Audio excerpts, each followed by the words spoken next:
Hello నమస్తే అండి. ఈరోజు నేను దోసకాయ టమాటా కర్రీ ఎలా చేయాలో చూపిస్తున్నాను. దీనికి కావాల్సినవి దోసకాయలు, టమాటాలు, ఉల్లిపాయ, పచ్చిమిరపకాయలండి.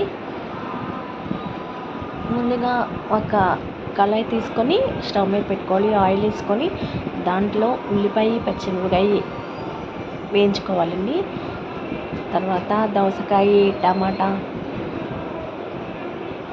పసుపు, ఉప్పు వేసి బాగా మగ్గనివ్వాలి. ఇది తొందరగా అర్జెంటుగా మనకి ఏదన్నా పని ఉన్నప్పుడు తొందరగా అయిపోయే కర్రీ అండి. చాలా ఈజీ అనమాట. అంతేకాదు టేస్ట్గా కూడా ఉంటుంది.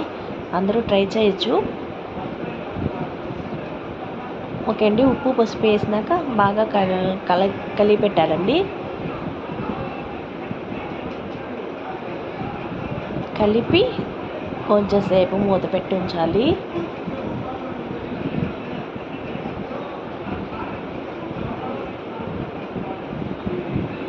నెక్స్ట్ ఇప్పుడు మగ్గిపోయిందండి. ఇలా వాటర్లో ఆయిల్లో మగ్గిపోయింది కదా, దీంట్లో కొంచెం కారం వేసుకోవాలి. ఒక స్పూనున్నర కారం వేసుకొని కలపాలండి.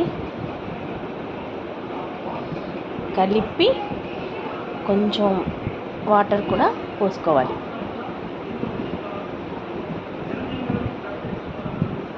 వాటర్ ఎక్కువ అవసరం లేదండి, కొంచెం చాలు. ఒక పావు గ్లాస్ వాటర్ చాలు.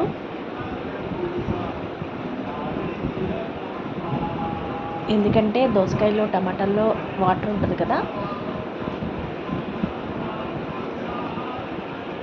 వాటర్ పోసి కొంచెంసేపు మగ్గినాక దగ్గరికి వచ్చినాక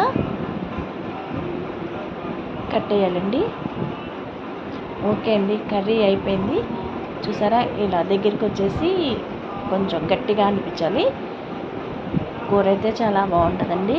దీంట్లో అసలు వేయాల్సినవి కూడా ఏమీ ఉండదు, చాలా సింపుల్. అలానే చాలా టేస్ట్గా కూడా ఉంటుంది. ఓకే అండి, మీకు నచ్చితే లైక్ చేయండి.